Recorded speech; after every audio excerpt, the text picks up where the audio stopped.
Ganti atuma omukulu tamagamaga. Ngenda basa abanyabale basebo buli muntu atuka kuno oyina share button sharing abantu 10. Sharing nga abantu 9 mu message ba WhatsApp then oluvanyuma emosigaddeko ogiteke ku Facebook account ba Facebook page yo.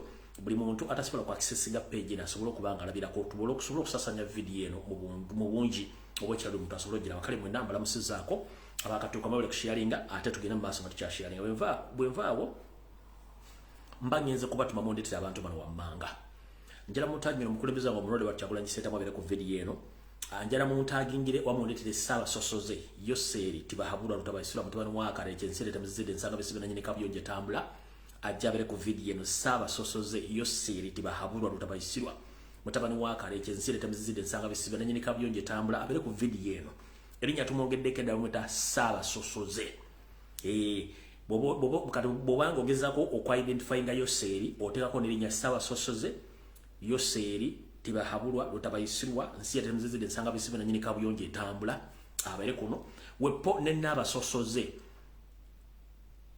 Mama Njovu Enterprises Genetic Kemba bazinabere ku video eno then ne mutabani waabwe Daily Drinking General muhozi kanyiro gabana yabere ku video eno anja kwetaga ho mwenda bana Uganda ababo likikabere ku video eno then tuliyoke tujinyonyoke bulungi nnyo njala mutagingire media stations za Uganda manyi ziri busy nnyo mu diversion nefe yo twavaayo njagala tugende bulungi nnyo tukole video eno bulungi tujikakanye bulungi nnyo kale okusokera ddala nga nfundike ddawo njala soko kobaza bana Uganda mwenna abera ku social media ku mitimagana ejenjawulo aba sharinga aba postinga aba commenting namwe abakola live ku TikTok ku Facebook nababera ku Twitter namwe balamusizaako mwe balikola mirimu ejo. Alright, kati ndoza njala tusoke tugende tulabe ensonga zino wammanga then tulyoke tugende ku nsonga enkulu ezatulese tugenda kuyita mu video zino wammanga kansoke mbagambe ensonga zino wammanga kansulenti kati ekigambo kye tuyita diversion tukibasomeseza mu kitegedde bulungi nnyo kubanga diversions nyingi nnyo Museveni zatadde okulaba nga agezako okcapturing amawulire ne media zonna ne social media nga kutambulira kaga bozi one diversion ekirungu enetero zinatera okugwa tule kibagenda okuzaako ya diversion ya simanyi iPhone ne Nokia ne katugira besiwudde weddewo tugenze tumaliriza njagala musonyo diversion gibayita ya media za Uganda nadala nga zirika kukwata ku yoseri okuli NBS TV ne Soroti Media bano lwaki bakola diversion bayina omubbi omutemuka fulu gwaita pade serunjo liba muyita sobbi government ya musindika ajje ku media bamuwe airplay atandika okubuzabuza okwogera ensonga enkyamu n'okubuzabuza abantu kalingena basaba yasoka ku Soroti Media ne bamuwa airplay nga bamujjako interview ne kigana okukwata ne kifiire kuba twakikuba kati bamutute ku NBS bamujjako interviews ezimu nera kyaganya okukwata nengenda kusaba muganda wange amukolako interview manyi nti wafuna omulimu ku NBS naye bakozesa ensobi Zambali Blasio Mukasa muganda wange bakozesa ensobi ogenda maaso n'okwata kamera n'ogiteeka ku musajja omutemu ayina omusaayi gw'abaganda banno ne bannansi b'otamanyi muwenda banza ko basukka ne mutwalo basse so muganda wange Zambali Blasio Mukasa ng'okola ku NBS nakuleba kwasiza program yo ku interviewinga sobbi pade serunjoji nga yasoka ku Soroti TV ne kimwocha ne kigano kwata kati gwa mukuletedde omujjako interview mujiteka ku NBS muchi promotinga nengo omwami otayina kulabikira ku TV de ku radio rensonga mumenyi wa mateeka muzi wa misango musi tayina kubeera awo pade serunjoji ekesobi ayina kubeera mu komera tayina kubeera olokuba state agent state mafia yensonga lwaki babaleta mukole diversion mujjeko interview. He's supposed to be in the prison when I speak right now because he has a lot of cases to answer. He's a criminal. So when I see the Ugandan medias taking time interviewing the criminal, then I start asking myself, what is the meaning of the mainstream media and what's the purpose of mainstream media to promote or to question someone who's supposed to be in the prison? So ngenda kusa muganda Zambali Blasio Mukasa mukama okimanyi yakuwadde omulimu mutandika ku interview mvubuko nezo diversion tezikoye mvubuka ina kubeera mukomera musi wa abantu yasooka kusoti ne kigaana kati bamusinze ku media bamusinze ku BS nayo kijjaga negwe za Blasio sagala dire image yo brand yo jobadde ozimbi otandiko giteeko kuba nti bakozesa emirimu ekigenda okufuula image yo gyonoone kubanga abantu amanyi sobbi mukubba n'okutemula okukwata obadya n'okuba obutayimbwa n'okutemula abaana mu safe houses abaana b'enkyukakyuka ne bakulanga gwe professional journalist amanyikiddwa public figure ng'otandise okuinterviewinga omutemu kijja teeka image yo ne brand yo mu nsasagge gy'otamanyi n'abantu bajja kukyayira bwere kale muganda wange nkusaba awutuveewo n'olw'ensonga eyo njala tandike information eno bulungi nnyo nga bwe twantuzadde tugitandise kansulenti yoseri yotuuse kansulenti yoseri yotuuse n'abantu bennyini benayise tutandike vidiyo eno bulungi nnyo omanye ebiseera bisinga tubagamba ekigambo nti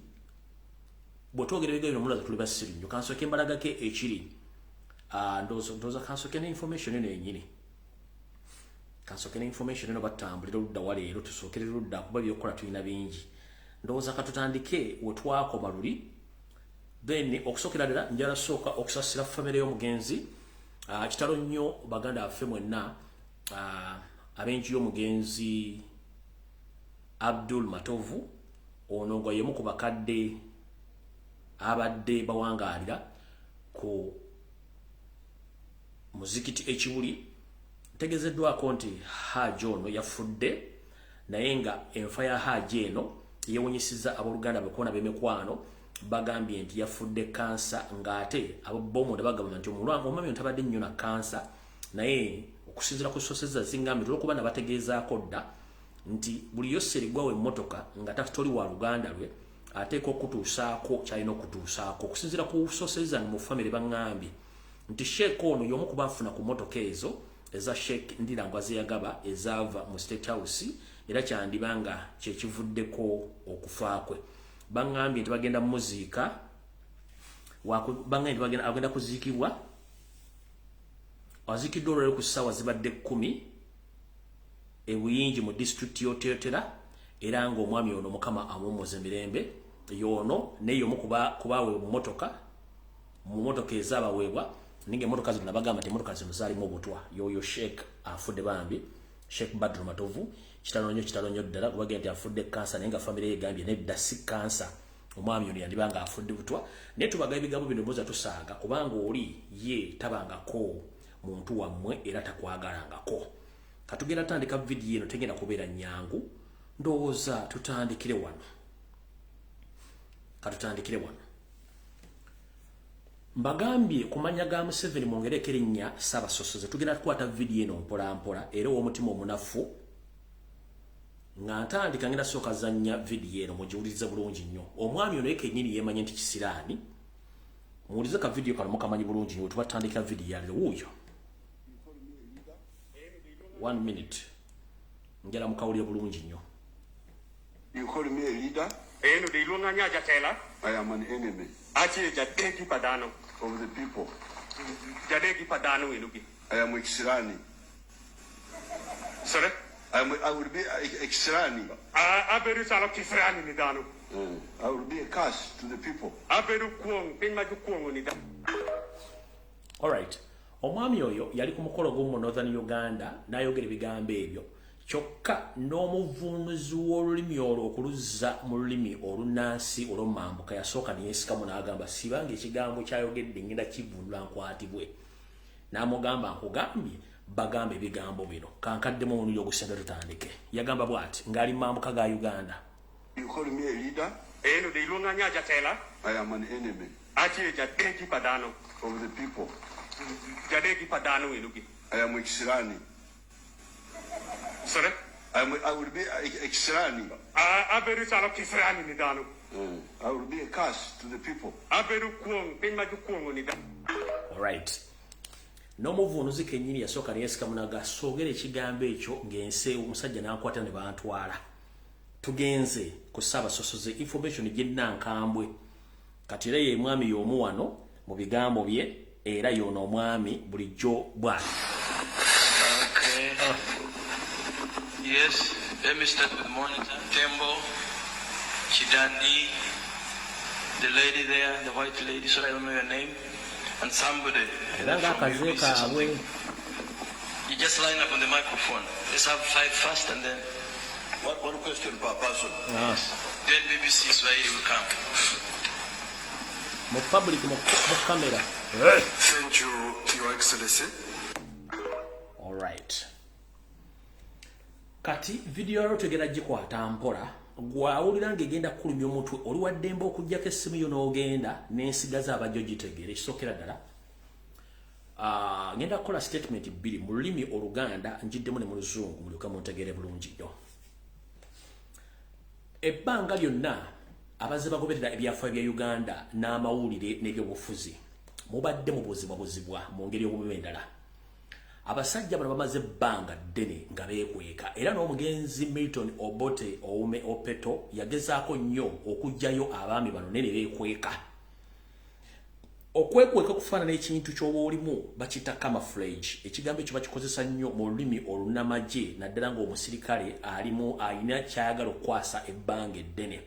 Asobola okwambala ebikoola oba okwambala ekintu kyonna ekyefaananyiza ekitundu waali n'abula ne Museveni yenkola gye baakola ne banne. Kati omwami ono Yose yamaze ebbanga nga yeekweka nti musajja munyankole naye si munyankole.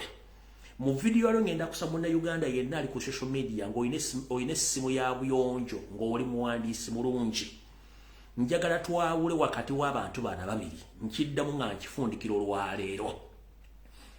Lwaki omuntu eyeeyita omunyankole?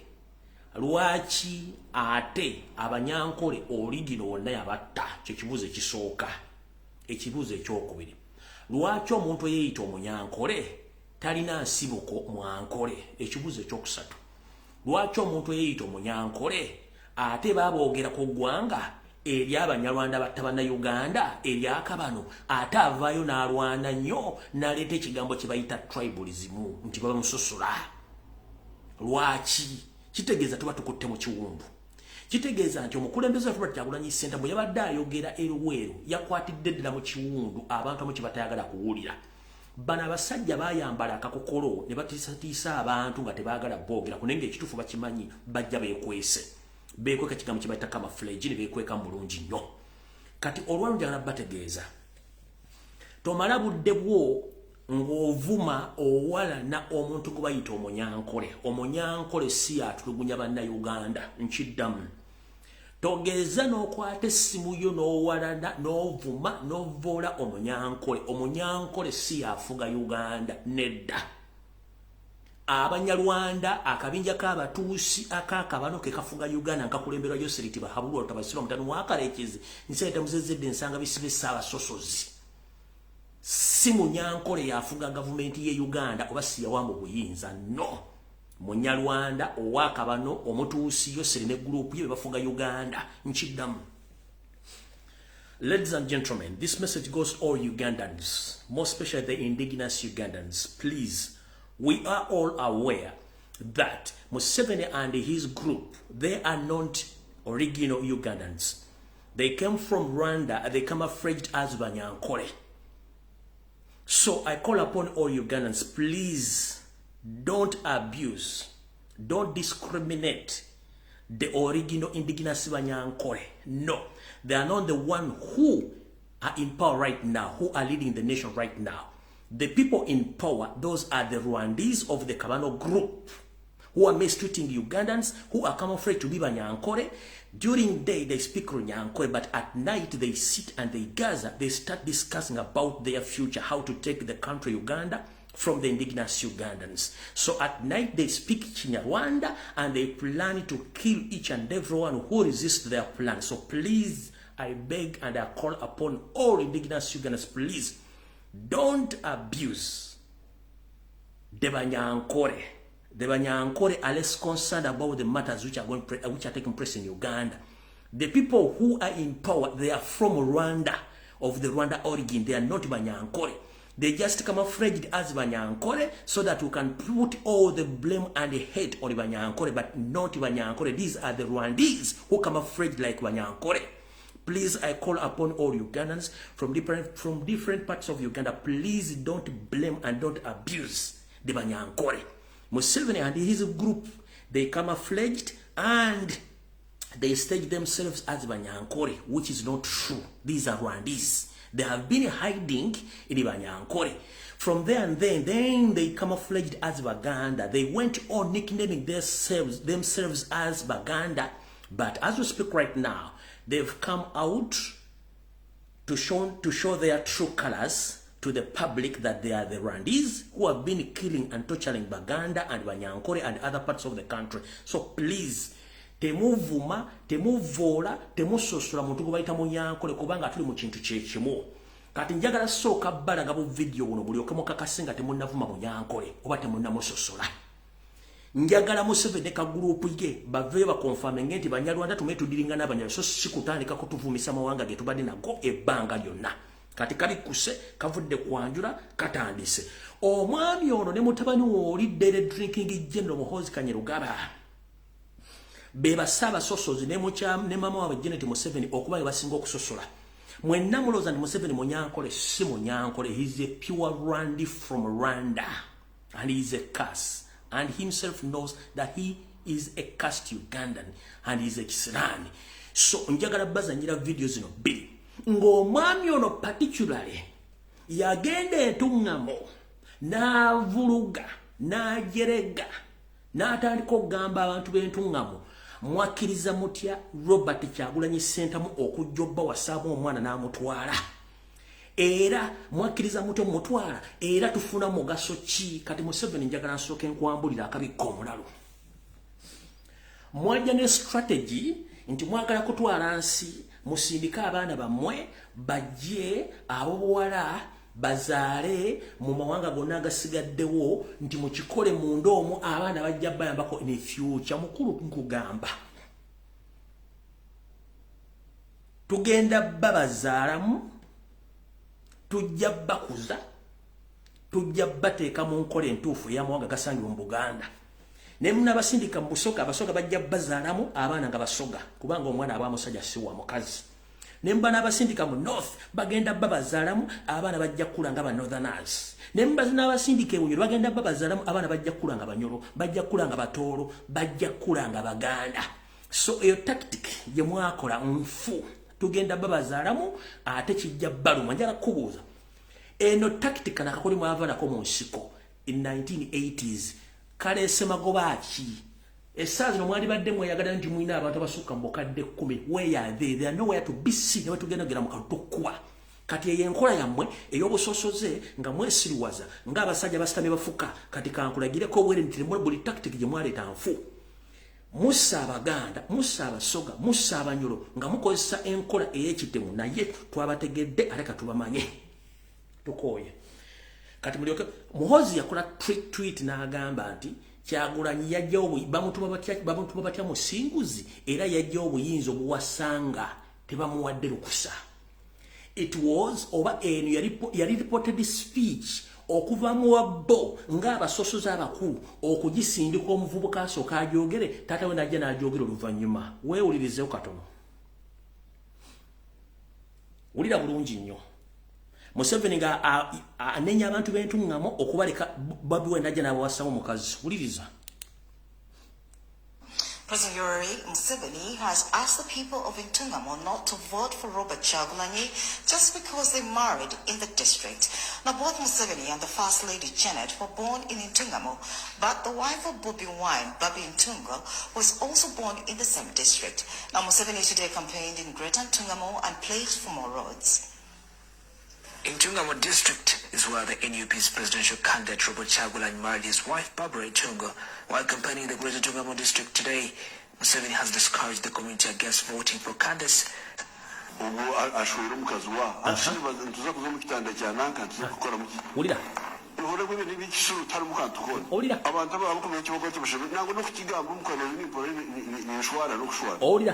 ate kurondo omuby'obutegeki n'omugasho okunaza kutugasira iki the same district is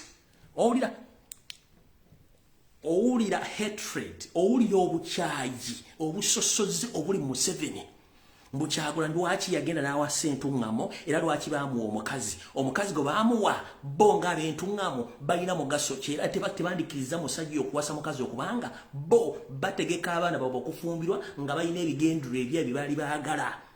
Kati Museveni okumanya musajja gw'ososola njagala ombulie mu family yonna oba mulimu omuntu omulala tali wa ggwanga lya mwakabano kamwe ayinza okuwasa mu family taliyo nga n'abavubuka abasooka baali aba UPDF nga tinafuka SFC abagezaako okuwujja bawala biwojjolo abamu basibira mu ntaana abala bagenda bali mu ekizayiro olw'okuba nti bate bava mu kabano kammwe eno message njagala mujjukira bulungi nnyo tweet muhozi gye yakola ono Museveni yabyogera ensi ewulira lwakuba nti balowooza nti information esobola okuvaayo muwulire bulungi nnyo mulyoke mutegere nti ono omusajja yasinga obusosoze kansuye nti omukulembeze wakuno kwali buli munayuganda kwonna kwali ne media zonna kweziri zino eza Uganda omanyi mwesiriwaza nnyo wulira bulungi nnyo. President Yoweri Museveni has asked the people of Intungamo not to vote for Robert Chagulanyi just because they married in the district. Now, both Museveni and the First Lady Janet were born in Intungamo, but the wife of Bobby Wine, Bobby Ntunga, was also born in the same district. Now, Museveni today campaigned in Greater Intungamo and pledged for more roads. Intungamo district is where the NUP's presidential candidate Robert Chagulanyi married his wife Barbara Ntunga. While campaigning in the Greater Intungamo district today, Museveni has discouraged the community against voting for candidates.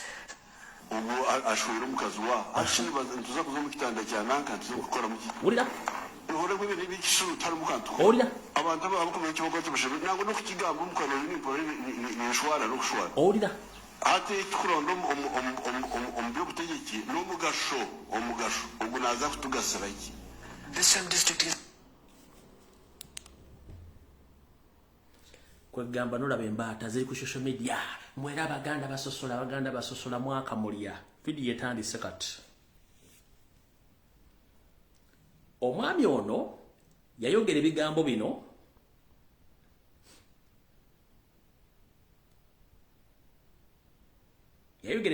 njala kusooka kuzanya videos zino kubanga mukulembeze yatugambye tubalagireko obwerere mu video n'atugijjeyo kansooka enzanya eno ng'ali mu magye bakyali mu nsiko ng'abuleminga amagye gavumenti ezasookawo nga zibesinga ku busosoze kikyakola olwaleero tutuno. In the army of the Amins and the Obotes and the Okeros, which are essentially the same army, tribalism was a very big factor. They will not trust you unless you are from their tribe. So to them, loyalty was based on the tribe. And army was supposed to be a brotherhood somehow, a sense of brotherhood, of Wunduku. Now, because of that position of theirs, it has led the army to disaster.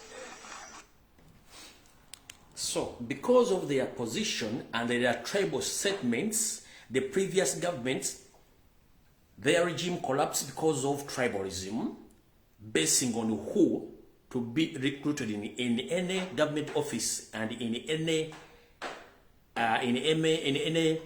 government forces. So, Mr. Yoseri Tibahaburwa Saba Sosoze, I want to ask you one question. Can you prove to us, as we Ugandans, of all serving officers in SFC are coming from which area of the country? And can you tell us the place of their origin? Museveni, amagye gonna aga SFC ge wateeka mu ggwanga Uganda agakukuuma tubuulire gye gasibuka bonna Banyarwanda oyawukana otya nabali bino go byeyogerera tugenda kugendayo tuvudde awo omwami oyo yayogera ebigambo bino wammanga ng'alumba Ssaabasajja Kabaka era ng'ajereegerera wulira mukwata mpola. Go to the palace of Mutebi here. There's something called Wankach. Wankach. The Baganda say Wankach. They talk about it. Where did Wankach come from? They don't know. But we restored you so that you discover all these leakages. Instead of that, they are just busy with the parochialism, localism. Wankach is a Luo word. Wankach is a Luo word. Omubara, umubara gwabe abensenene umubara Lubala is a real word. Do you have any real rules here or they are also disappeared? Obukadde magezi naye nga nembuto wali ogalina. Ekizibu ekiriwo nti bw'ojja okubba nga gy'ogenza okubba tomanyi nti nnyinimu mwali ebiseera ebisinga weerabirira okutwalirako lisiiti. Omusajja mukulu ono yakuza mutwe nga mmale ye ng'alowooza nti yasinga otegeera.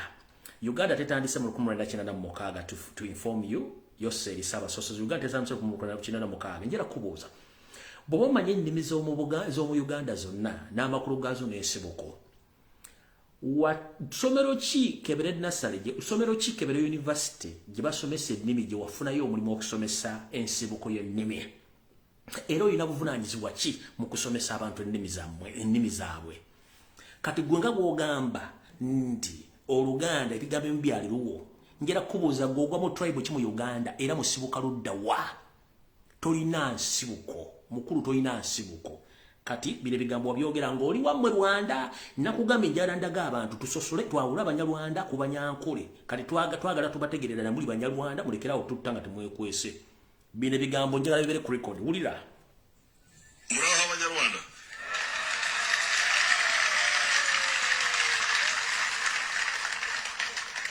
murakomeye cyane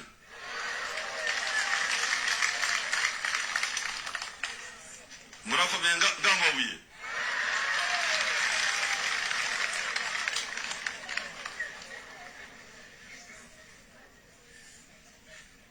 murashaka mbavugire Igiswahili Ikinyakore au Icyongereza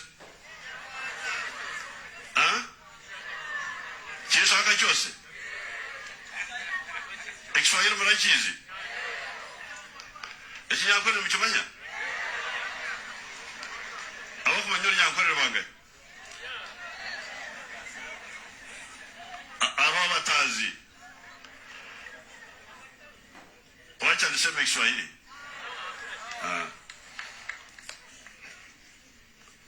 nyakubahwa President Kagame honorable ministers na mwese Abanyarwanda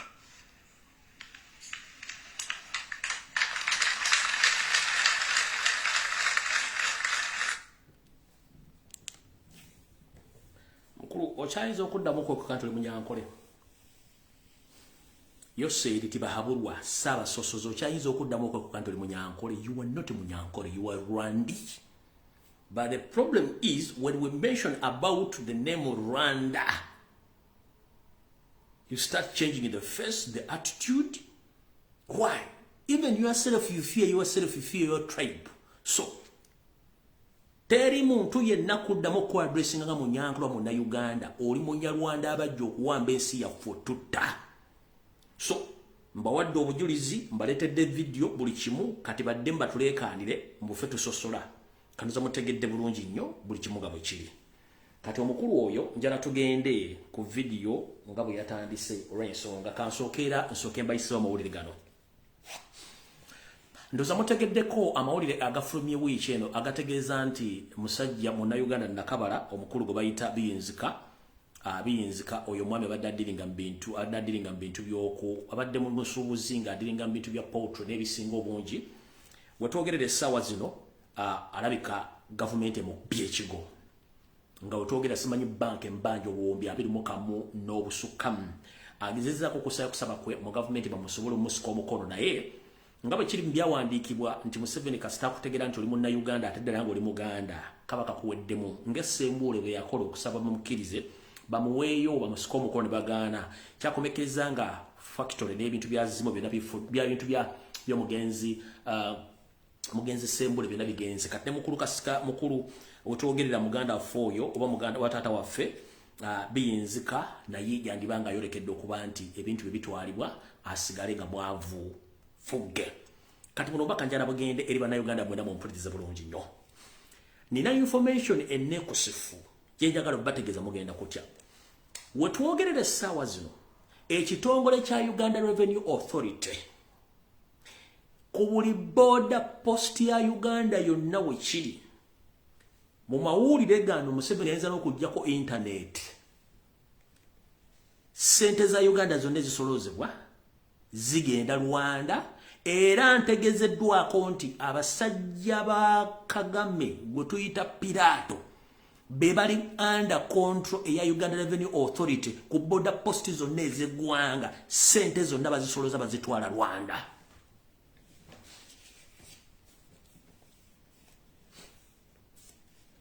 Temujjako internet muleka abantu bawulize bulungi nnyo information temujjako internet. Ngera bategeeza gana amawulire y'ensonga lwaki ennaku zino aba Uganda Revenue Authority law enforcement abasinga obungi ku post yonna balina order shoot and kill kubanga secretly Pirato ne ba agenti be ba controlling Uganda Revenue Authority ku buli border post yonna tebakyalina kuttira ku muntu yenna kasitoba ng'oli muli indigenous Uganda bo baganda bayisawo ebyamaguzi naye Uganda Revenue Authority is controlled by Paul Kagame secretly and the money which is collected under Revenue Authority is directed taken to Rwanda. So ndoza mutegedde yensonga lwaki mulabo kimu kyonna kati kiri bakitadde kiri kigumunyo tosobola kubati okola n'ekintu kyonna kyokola kati. So mwe n'abasuubuzi mbategeeza it's up to you twabagamba dda musooke muve mu business mwagaana. Emisolo kati babona gino na ku dining yammwe baba charging emisolo gitali mu mateeka kubanga Pirato yali under Revenue Authority mu kikokolo wansi nga basoloza emisolo ndoza mukitegedde bulungi nnyo ne ba law enforcement officers bona basinga obungi abali mu Uganda Revenue Authority bonna bali ku mulimu gwa kusoloza sente za Pirato bazitwala ndoza mujja kuba bulungi mwe tubagamba. Alright kati wano wenjagala tusooke tutandikire bulungi nnyo. Nazi kuno ebigambo by'omulimba bisaana muwuliriza ate nga mugumiikiriza. Naddala yekoko omusajja eyeyita Munnayuganda ate nga bw'ava ennyo okwogera te musajja Munyarwanda ate yavudde n'aga nti Palestine gwe bayita Frank Gashumba ng'alogootana ng'aliko Lubaale aliko Nabingi Kyagulanyi musajja mulungi naye ffe twagambye tufunda n'omulundi ng'ayagala ensi ye. Naye ndi wano kutegeeza ne kagulupo kamwe. Mujja kozesa media ne mugenda kuyiwa manda mu mbugo.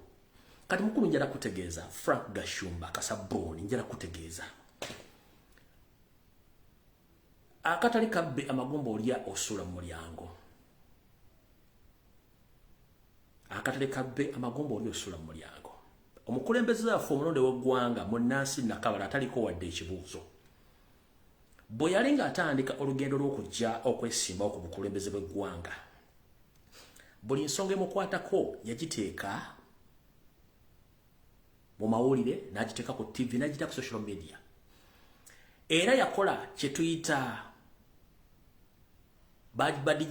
twandigiise origini trek n'atambula okuva mu maka ge Magere n'agenda ng'atambula okuva mu makage okulaga ensibuko ye obuvuna obuddo okutuukira ddala ku jjajjaawe gwasembayo okumanya eyaliko katikkiro wa Buganda mu myaka gy'abassekabaka n'abiraga buli kimu n'akiteekawo kati gwe bwagamba nti Kyagulanyi musajja mulungi neewuunya olw'ensonga Bobi Wine okukola ekintu ekyo yali ayagala kulaga bannayuganda in the first place nti ngenda kwesimbawo ku bukulembeze naye omusajja gwe ngenda okwesimbawo naye musajja mugwira si Munnayuganda kubanga tasobola kulaga nsibuko ye mwagaano kitegeera wetwogerere essaazi mu ggwanga lya South Africa bayisizza etteeka ne bw'ozaalirayo omwana ng'oli mugwira omwana tafuna butuuze wadde okufuna ekyogera ky'e South Africa nkiddamu wetwogerere South Africa etteeka lyayise bw'obanga oli mugwira ne bw'ozaalirayo omwana gwe ne bw'owujja ebiwojjolo 50 teri mwana wagenda funa ndaga muntu ya South Africa dde obutuuze. Robert Kyagulanyi Ssentamu okola origini trek ye alage ensi nti mwana Nakabala Munnayuganda ate mwana Muganda yava mu makage n'atambula n'alaga ebijja by'abajjajjabe ensibuko ye okutuukira ddala ku ye gwe yasembayo okutegeerako nga yali katikkiro wa Buganda ku myaka gy'abassekabaka ne bassekabaka abaayita. kati gobovayo n'ogamba Robert Kyagulanyi Ssentamu musajja mulungi ava Burundi ne twewuunye entegerayo munnange tetumanyi obwazo onywedde kaziire naye ekyo si kyo kizibu kyaffe ekyakosa Robert Kyagulanyi Ssentamu ekigambo ekyo ng'ayagala kusooka kulaga bannayuganda nti omusajja gwenvuganya naye si munnayuganda talina nsibuko era n'agibalagira ddala bulungi nnyo kati Gashumba wali otamidde ku olwo information tewagifuna oba origin track ya Kyagulanyi nti wagi yagikola publicly nga kuliko TV, radio, social media platform nga ziraga nakulaga endinetaana ya mama wange eno ya tata wange eno ya jajja wa tata wange eno ya jajja wa mama wange nakulaga buli kimu mpaka yatuuka ne Masaka mbajjajja bali mu nkyakyaaliyo nakikulaga kati kiki oba oyagala munnange kati mukulu njala kubuuzaako gwe munnange ng'oggyeko muzeeyi Antonio kitawa akuzaala ani omulala gw'olina mu kika kyo tolina kubanga na Antonio yajjira ku ggaali nga ffe n'ava mu lusuku era we yakuzaalira ate ennaku zino wandibadde weesonyiwa amawulire ne social media kubanga onootera okuwaluka onootera okusesema ate kiswaza omugagga kwa kusitana k'entula onootera okwogera ebigambo byebitanera kujja mu public ebigambo byoyogera byonna Kyagulanyi abasookayo dda kati wagenza okwogera mu Burundi yakulaga origin track ye gye yakola ng'agenda okwesimba ku bukulembeze n'agikulaga ng'alanga Museveni nti tolina kyoli toli munnayuganda olw'okuba temulina bwongo temujjukira n'ekyo kyakulemye okujjukira ng'ogenda okyogera ku TV kati wano wembuliza gw'osobola okutulagayo ekifaananyi kya kitaawo oba ekyajjajjaawo ombwati tokirina kakibe kijolina kya kitaawo Antonio nga nettaka kuliwa balibbe tetugenda kulwayo tugenze ku Yoseri Tibahabulwa tabasira mutano wa Karekezi mukulu Ssaabasosoze Yoseri Tibahabulwa munnange musajja munyarwanda nga bwetubagamba munyarwanda gwe Ssaabasosoze njala kubuuza Kyagulanyi yakola origin track ye n'agitulaga bulungi nnyo naye gwe agamba nti oli mutabani wa Amos Kaguta osobola okuleetera ekifaananyi kya Amos Kaguta kyonna ng'oba muli ku birthday oba muli ku ssomero oba muli ku family day out otuleetera ekifaananyi kya Yoseri Tibaha otuleetera ekifaananyi kya muzeeyi Amos Kaguta nga bwoga nti kitaawo njagala otuleetera ekifaananyi kya Amos Kaguta oba muli mu family day out oba mugenzeeko ku tuwa oba mutulaze watu uno tulete ekifaananyi kya Amos Kaguta kuga nti kitaawo otulete ekifaananyi kyo okitulageko just a mere photograph nga temukyeditinze ne mugenda kireeta bwe tulage ekifaananyi kya Amos Kaguta kuga nti kitaawo kuba tekiriiwo you don't exist anywhere oli kibunoomu you don't exist kuba ekifaananyi kyoyinza okutulaga ojja tulaga kya Winnie Byanyima nga mwakava mu lutalo kubanga ne Winnie Byanyima yagamba akumanyi naye tolina ekifaananyi kyonna kati mukulu bino kuwa bitenkudde ffe twadde tubiriimu naye twagala tukulage nti ensi tukumanyi bulungi nnyo era buli kimu okikola mugenzi ne mugamba nti Robert Kyagulanyi Ssentamu simanyi asiga obukyayi ayogera message embi naye njala kubuuza mukulu omusajja gwe muliko nga muli ku nnamba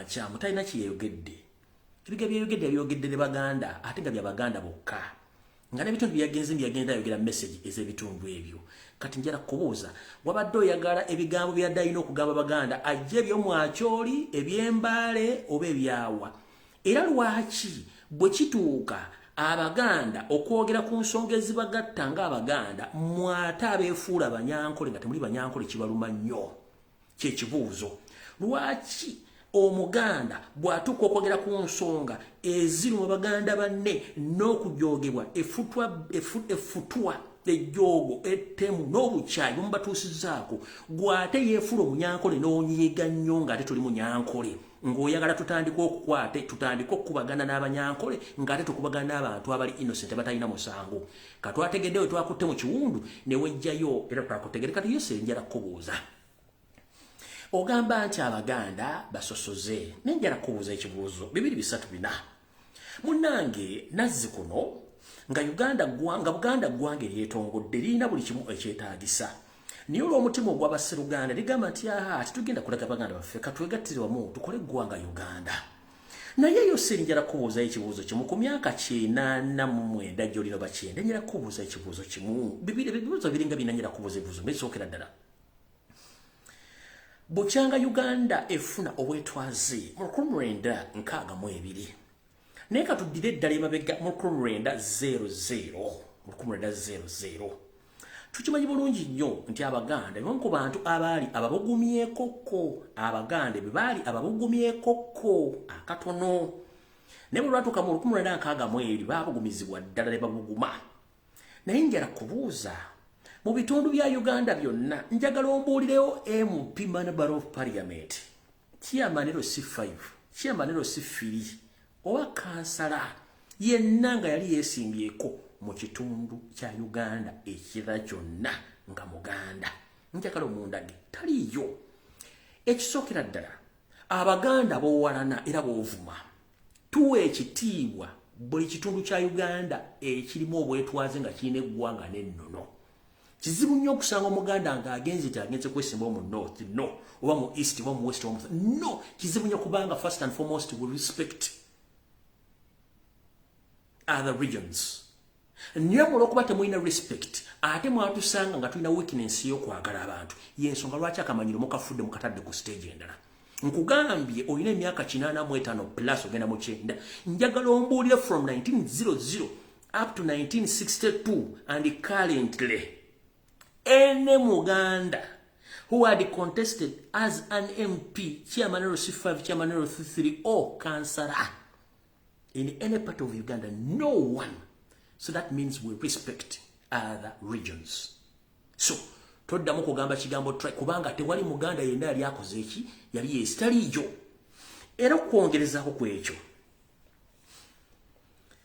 njala kugamba nti ng'oggyeko ate eky'Abaganda okuba tebeesimbyewo naye njala kugamba nti mu ggwanga Uganda mu kitundu ekimu kye bayita Buganda abakulembeze abasinga obungi ebitundu 5 ku buli 10 si Baganda bava mu bitundu ebirala by'eggwanga wali owulidde ng'Omuganda akikaayanako obanga akyemulugunyaako obayita obwa Sseruganda eggwanga kye kyalifuula Uganda oba unification.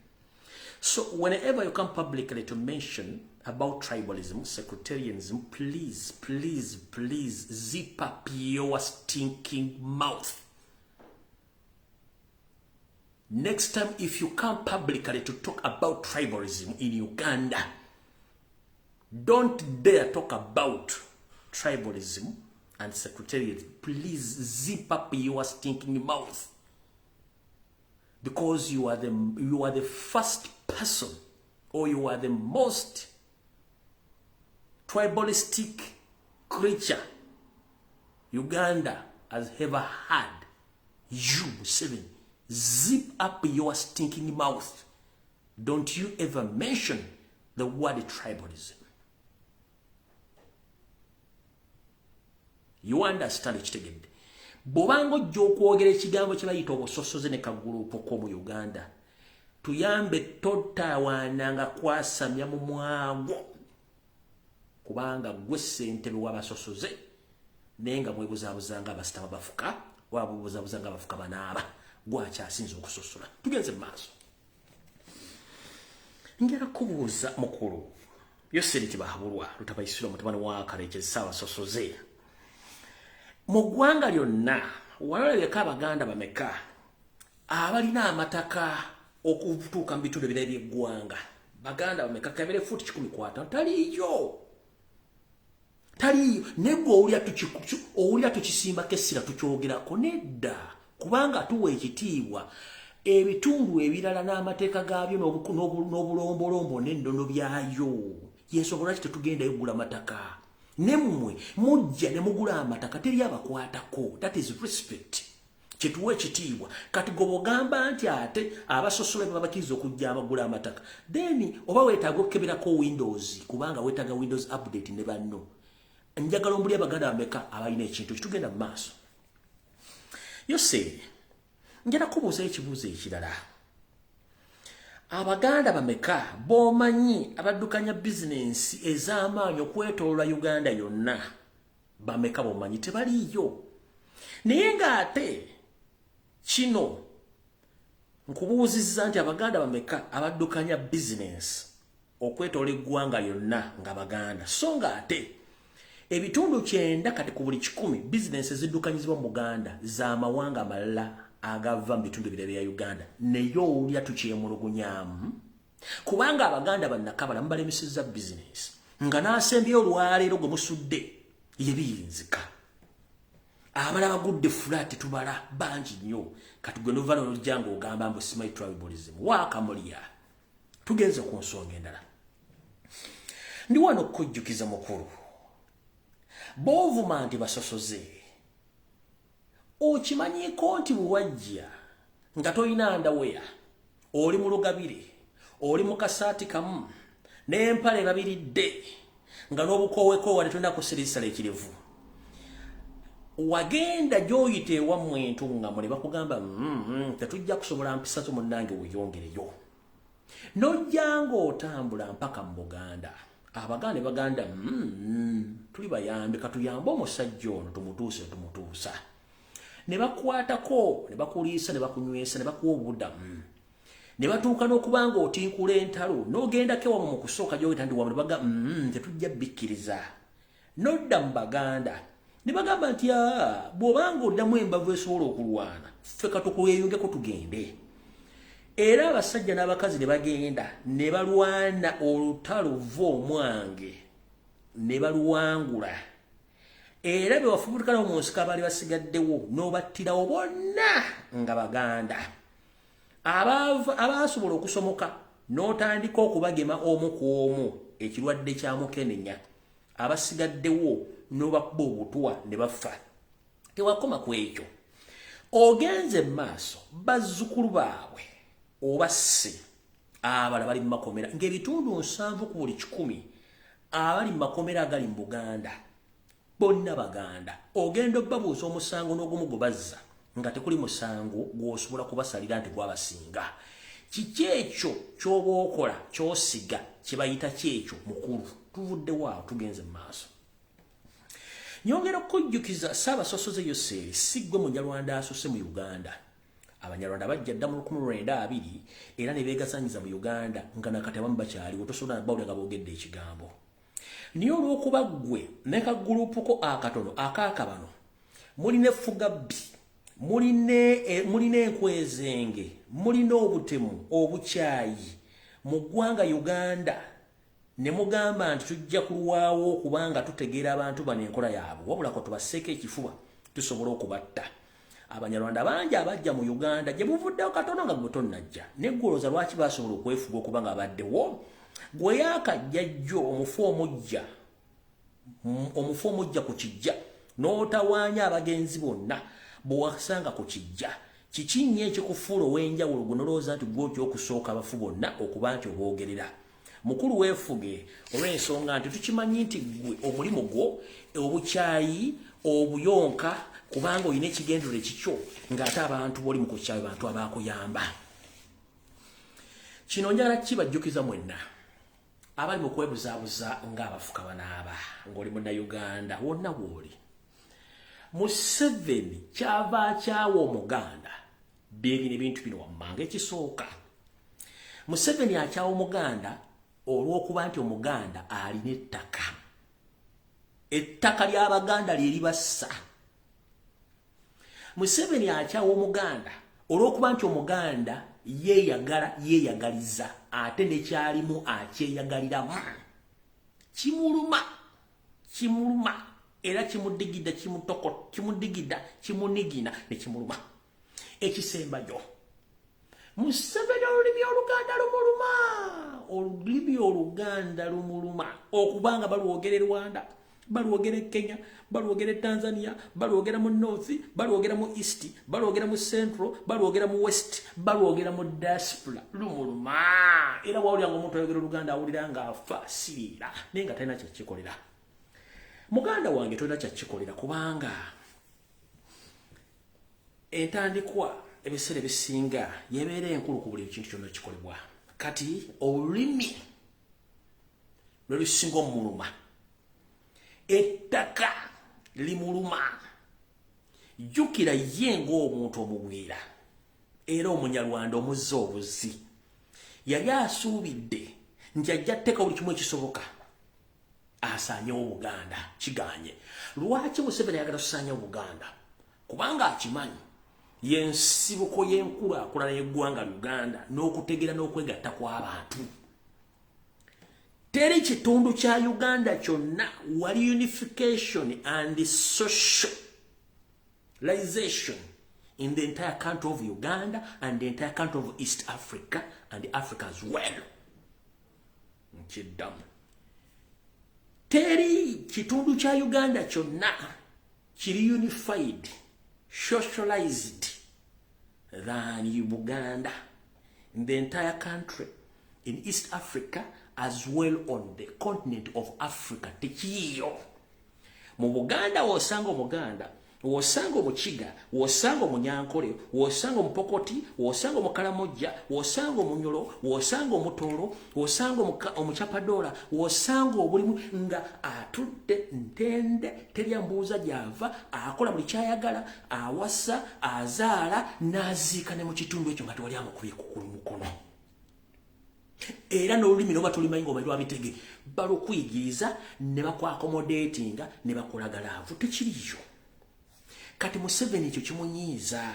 Tayagala bintu biri mu unification. Yali asuubira entayimu egenda kujja asaanyewo Buganda yateekewo ekiki, which is impossible. It is impossible. Kyova mbagale temulwana Abaganda baffe Banyankole. Ebyafa byaffe bigenda tulaga ki ekituufu ekiriwo. Kambazeeyo ku ntandikwa y'ekintu kino. Omwami ono bw'amala nti azizza Obwakabaka yamanya tabuwadde maanyi ngenda kukola ntya kantemeetemu Obwakabaka bwa Buganda nga mbuteekamu Obwakabaka obulala nsobola obbuyuzaayuza. N'agenda e Buluuli n'ateekayo Kabaka w'Abaluuli, oyo n'afireyo ng'omulongoose ng'era agenza kusitoopiga Bwakabaka kukola kikola mirimu gyakyo. N'agenda mu sayidi ze Kayunga n'ateekayo Beka Kimeze ow'Abanyala, n'abeereyo ng'amujja mu UPDF naye atandika okutemaatema abantu ne kigaana. N'ayongerako ne Munyarwanda munne Kalangwa agenda atemaatema abantu ne kigaana. N'agenda mu bitundu by'Ekooki n'azzaayo Kabaka w'Abakooki naye n'abeeraayo ne kigaana. Recent oba gyevuddeko yali ayagala nnyo okusitula omuzimu, waliwo Ssaabasisi nga naye Kabaka agenda atwala ebitundu by'Essisi. Ono egi yabulira tetwamanya, oyo gwe bayita Yoseeri. Nga ye ekintu kye kyayagala kusaanyaawo nakola ki? Nakutemula. Kati mukulu gakubugumye. Gakubugumye. Awo nno we tugenda okujja vidiyo ya leero tumusomera obusosoze obuli buli wamu. Naye nga tugenda okumusomera obusosoze obuli wamu, musabire nnyo the Inspector General of Police Afande Okoth Ochola olw'ensonga nti wetwogerera Muhoozi amutaddeko akazito kubanga ebbaluwa eyawandiikiddwa omukulu oyo Major General Kapsigazi tumusiime Okoth Ochola yaganye gisayininga. Era essaawa zino ayinza okuba ali ku mbooko oba bamubuuza lwaki yaganye sayininga ebbaluwa eyo. Okusinziira ku sources zange enneekusifu oba mu mpuuna bano baŋŋambye ntegeeze eggwanga nti ekintu kyonna ekituuka ku abassaabaduumizi wa poliisi General Okoth Ochola, Muhoozi n'ekitebe bakimukoze olw'ensonga yabagamba nti there is no need to stop Robert Kyagulanyi Ssentamu in his all country tour rallies because it is under the constitution, it is under the law. So I can't sign any public document to stop him. It is under the constitution because it's you who ordered the Electoral Commission to draft the roadmap of the coming 2026 elections. So it is under the law Robert Kyagulanyi Ssentamu to continue with his country-wide tour. Nabagamba over my dead body, I will not sign that later.